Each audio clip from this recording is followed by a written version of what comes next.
तुम्ही देऊ नका. पाहिजे का?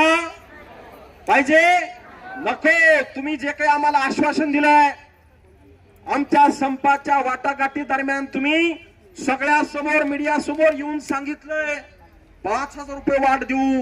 ती वाढ आम्हाला द्या. प्रोत्साहन बघता आम्हाला नको. आणि म्हणून कार्यकर्त्याला सध्या राज्य सरकार केंद्र सरकार दोघांचं मिळून 13,000 रुपये मानधन मिळतंय. 13,000 मध्ये राहिलेले 2,000 रुपये प्रोत्साहन भत्त्याच्या नावाखाली तुम्ही जे काही बाजूला काढलेत ते मानधनामध्ये जमा करा. रेग्युलर आणि नियमित आम्हाला 15,000 रुपये मानधन द्या. मदतनीसांना 7,500 रुपये केंद्र आणि राज्याचं मानधन मिळतंय. त्याच्यामध्ये प्रोत्साहन भत्त्याच्या नावाखाली 1,000 तुम्ही जे काही दडवून ठेवलेत ते त्याच्यामध्ये मिसळा आणि मदतनीसांना 8,500 रुपये दरमहा नियमित मानधन द्या. हे आज आपण या जिल्हा परिषदेच्या माध्यमातून आपली जी काही भावना आहे जी काही मागणी आहे ती राज्य सरकारला कळवण्यासाठी भगिनींनो आज आपण या ठिकाणी आंदोलन करत आहोत. आणि म्हणून आता जिल्ह्यापासून आपल्याला सुरुवात करायची आहे. संबंध राज्यामध्ये जिल्ह्यावर आंदोलन करून पुन्हा एक मोठा दणका मुंबईला आपल्याला द्यायचा आहे. मुंबईला आंदोलन करायचं आहे. आणि या प्रोत्साहन भत्त्याच्या अध्यक्षा कोण आहेत? आदिती तटकरे मॅडम यांना सांगायचंय आता तुम्ही कार्यकर्ती मदतनीसांचे काहीतरी पानानं डोळे पुसायचं बंद करा.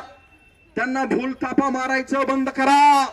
आणि जे काही तुम्ही सगळ्या समोर येऊन सांगितलेलं आहे त्याप्रमाणे 5,000 रुपये म्हणजे 5,000 रुपयेच मानधनात आम्हाला वाढ केली पाहिजे. प्रोत्साहन भत्ता बित्ता आम्हाला नको आहे. केंद्र सरकार देते 500 रुपये 250 रुपये प्रोत्साहन भत्ता. तेवढा बस झाला ना? तेवढा बस झाला. ते जेव्हा मिळायचं तेव्हा मिळेल. केंद्र सरकारनं ते आणखीन 1.5 वर्षाचा प्रोत्साहन भत्ता दिलेला नाही. त्याच्याबद्दल सुद्धा आम्ही केंद्रामध्ये बोललेलो आहोत. आणि म्हणून तुम्ही राज्य सरकार काय प्रोत्साहन भत्ता आम्हाला देऊ नका. मानधन द्या. मानधनात जमा करा. तुम्ही आमचं कामकाज तपासायचं इथं तुमची टीम पाठवून कामकाज तपासा.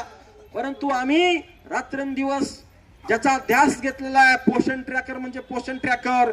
रात्री कार्यकर्ती झोपीमध्ये सुद्धा उष्णती काय पोषण ट्रॅकर म्हणून एवढा ध्यास कार्यकर्तीनं घेतलाय.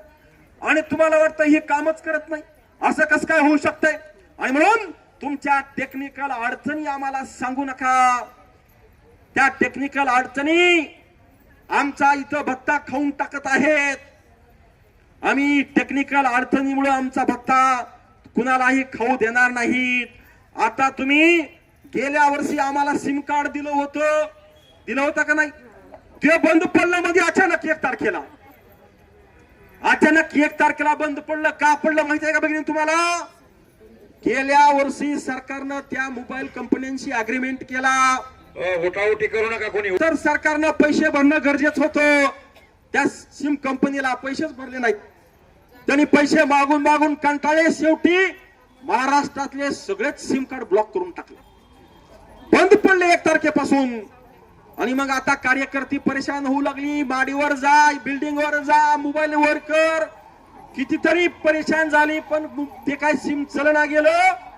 शेवटी वरून आयुक्ताचा मेसेज आला हे सिम बंद पडलेलं आहे. ते सिम तुमच्या कार्यक्षेत्रात ज्या मोबाईल कंपनीचं टॉवर येतंय त्याच्यामध्ये कन्व्हर्ट करून घ्या, बदलून घ्या. त्याच्यामध्ये स्वतःच्या खिशातून पैसे टाका आणि पोषण ट्रॅकर वापरा. पण मध्ये 1-2 दिवस हाजरी गेली नाही त्याचं काय? काही कामकाज करता आलं का? त्याचं काय? आणि मग तुम्ही पुन्हा निकषामध्ये सांगता 90% हाजरी भरली पाहिजे. आणि त्याच्यामध्ये 2-3 दिवस जर गेले भरायचे तर 90% कशी भरली जाईल? ही अडचण आहे. म्हणजे चितबी तुमची पटबी तुमची सुरीला द्यायचा कार्यकर्ती मसला. हे किती योग्य आहे? आणि म्हणून तुम्ही आम्हाला सरसकट प्रोत्साहन भत्ता द्या. आम्ही काम करायचंय ते आमचं कर्तव्य आहे. आम्ही ते काम करू असा हट्ट आणि आग्रह आता आपण राज्य सरकारकडे धरलेला आहे. आणि त्याचाच एक प्रतीक म्हणजे आज आपण जिल्हा परिषद समोर बसलेला आहोत भगिनीनो. आता याच्या पुढे जाऊन पोषण ट्रॅकर भरताना तुम्हाला बऱ्याच अडचणी येऊ लागल्यात. त्याच्यामध्ये महिना संपला की कार्यकर्त्याच्या अंगाला काटा येऊ लागलाय. कशासाठी? FRS. आता त्या लाभार्थ्याच्या पालका, परंतु फोटो काही मॅच होता होईना. होतय का? तुरळक कार्यकर्त्याचा फोटो मॅच होतोय. कारण तुम्हाला सुरुवातीला सूचना दिल्या होत्या का नव्हत्या मला माहित नाही, परंतु हा सगळा मला जो काही उलगडा झालाय, हा उलगडा जे पोषण ट्रॅकर ऍप बनवतात, ज्या देशाच्या संचालिका आहेत डॉक्टर मोनिका सिंह यांना आम्ही दिल्लीमध्ये भेटलो. आपल्या संघटनेचं शिष्टमंडळ त्यांना भेटलं. त्यांच्यासोबत चर्चा केल्यानंतर मला सुद्धा हे सगळं जाणवलं. अगोदर काही माहित नव्हतं आणि तुमच्या वतीनं त्या ठिकाणी अडचणी मांडल्या.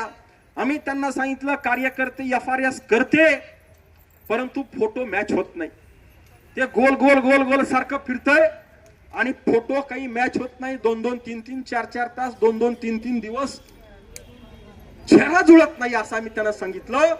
तर त्यावर त्यांनी आम्हाला उत्तर दिलं, आम्ही सगळ्या देशामध्ये सूचना दिलेल्या होत्या.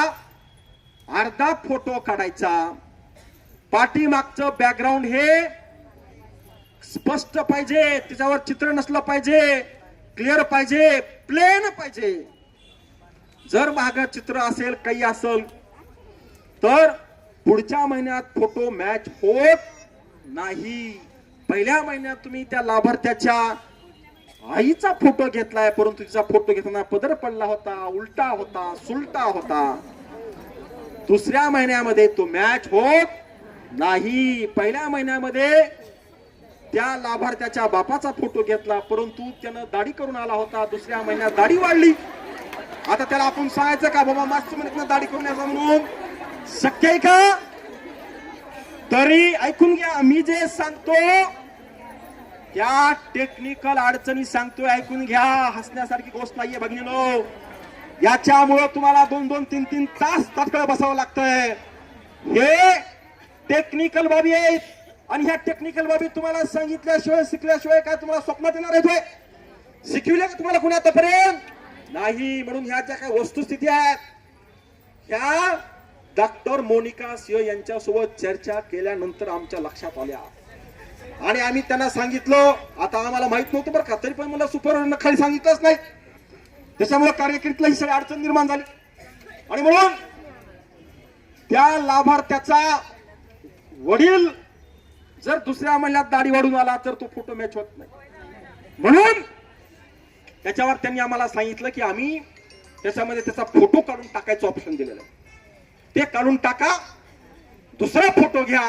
आता जे काही नवीन नियमावली आहे त्याप्रमाणे फोटो घ्या आणि मॅच करा असं त्यांनी आम्हाला सांगितलं.